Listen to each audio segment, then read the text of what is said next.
Some of you know that National Geographic and Esri have been partners for many years. Decades, actually. Decades. Caitlin Yarnold is one of the senior executives at National Geographic, has been one of the underpinnings of that relationship, and now we're going to do something new. What are you working on this year? We're doing a big project with your team, Jack. We're working on... That was a planted question. The plan. No, okay. It's all about green infrastructure, but rather than listening to me, we have a video. Okay, let's show it. So let's roll tape.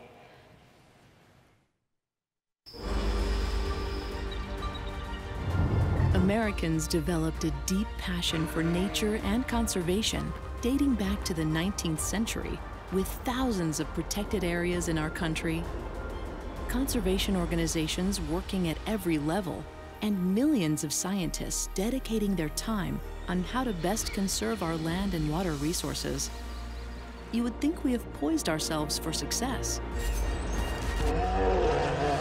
But unfortunately, that is not our reality. Sharing similar ideas to conserve is simply not enough. We need a new conservation and landscape strategy that works for the 21st century. We all know knowledge is power, yet there is no system in place that connects all of our initiatives to address fragmentation and provide connectivity for people and wildlife. Shows us up-to-date data of land use, or is equipping us with the right tools to leverage information on social media, until now. For the first time ever, we are joining forces to create mapping tools that will have a comprehensive look at green spaces in the U.S.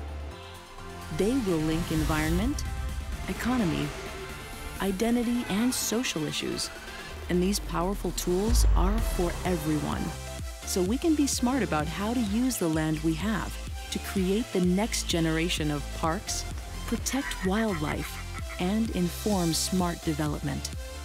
This state-of-the-art visualization will help people better understand the challenges and benefits that exist for us all, placing the environment at the heart of planning and decision-making.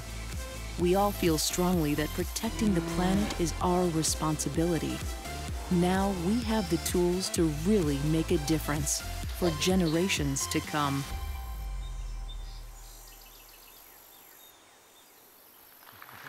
It's nice. Good. You want to say anything about that? Yeah, so we're so excited to be working with Jack and his team on this, and stay tuned because this fall we're going to have a poster, we're going to have a web map, and this is really a perfect time for us because, as most of you know, it's the centennial of the National Park Service. So it's a big editorial push for us, and it's key to our history as an organization. Well, National Geographic was key in the very beginning of the parks, right? Absolutely. We bought some of the land for Sequoia National Park and Shenandoah. We did a single topic issue in 1915 called Land of the Best that helped establish a park service. Well, we're sort of not telling you the real story. Nope. The real story is that we have partnered for many years in education and conservation. So we have a big idea, and we're happy to announce this big idea and to share it with you. It's a little difficult because we're sort of inching along and feeling our way with it.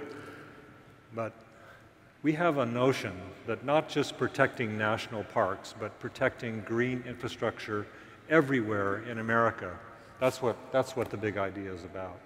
And to do that, I mean, it's been almost like a dream of mine since I was in college, the notion that we could build a GIS for the whole country and people could use the best science and the best thinking and the best design talent to define the areas that should be protected in green infrastructure. And when Caitlin and I were talking, she said, Jack, that's great. We would really like to educate America's population, that it isn't just the national parks, the icons where conservation should happen. There isn't going to be more of those. It's actually extending the very values and concepts that we have in national park conservation everywhere, bring it into our communities, making our communities more livable. Isn't that the big idea? Absolutely. So, yeah. Yeah, it's two sides of a coin. It's smart conservation and smart development. Yes. And what Caitlin has offered is to be able to help us promote that and educate America's population so they get it at the same time as this celebration is occurring. So thank you, Caitlin.